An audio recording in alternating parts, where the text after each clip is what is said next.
오늘 새벽 2시 고이즈미 신지로 일본 방위상이 긴급 기자회견을 열었습니다.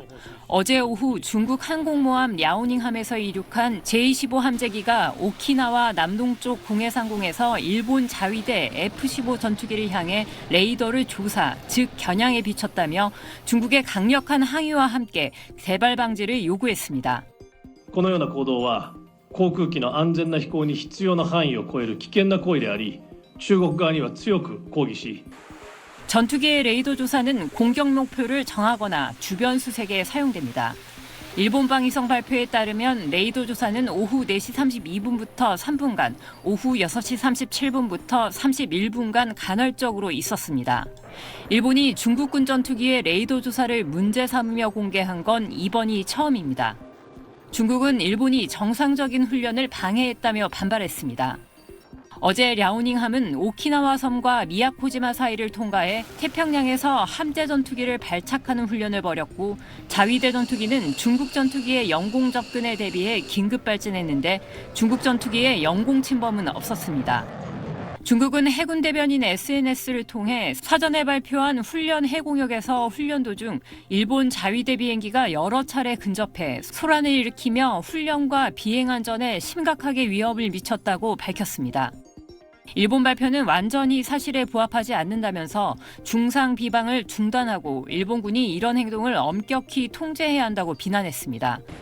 다카이치 일본 총리의 타이완 유사시 집단 자위권 발언으로 중일 관계가 악화한 상황에서 전투기 레이저 조사 공방이 더해져 긴장감이 높아지고 있습니다. SBS 유덕기입니다. 중국 해사국은 오늘부터 사흘 동안 동중국해 북부에서 실탄 사격 훈련에 돌입한다고 밝혔습니다. 중국 장쑤성 연안, 한중 경제적 배타 수역이 겹친 인근 해역입니다. 중국 관영 매체들은 한국과 일본, 주한, 주일 미군에 전략적 압박을 가할 수 있다고 주장했는데 주로 일본을 향한 군사적 경고라는 해석에 무게가 실립니다. 앞서 어제 중국 해경은 일본과 영유권 분쟁 중인 센카쿠 열도, 중국명 갸오이다오 영해를 순찰한 사실을 알렸고 지난 11일엔 일본 가고시마현 인근 해역을 통과하는 중국 해군 구축함 3척이 일본 당국에 포착되기도 했습니다. 중국은 치안 악화를 이유로 들어 중국인들의 일본 방문과 유학 자제령도 내렸습니다.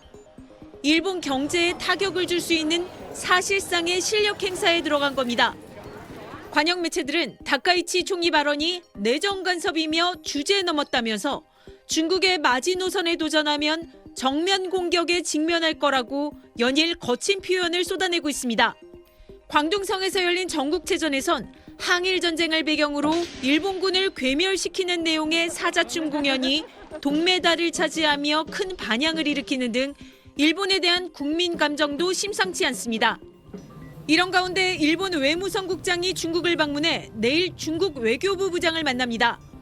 일본 측은 서로 의견이 달라도 양국의 인적 교류에 영향이 없도록 하자는 입장을 전달할 걸로 알려졌는데 중국의 반발이 거센 상황에서 당장 사태 수습이 가능할진 미지수입니다.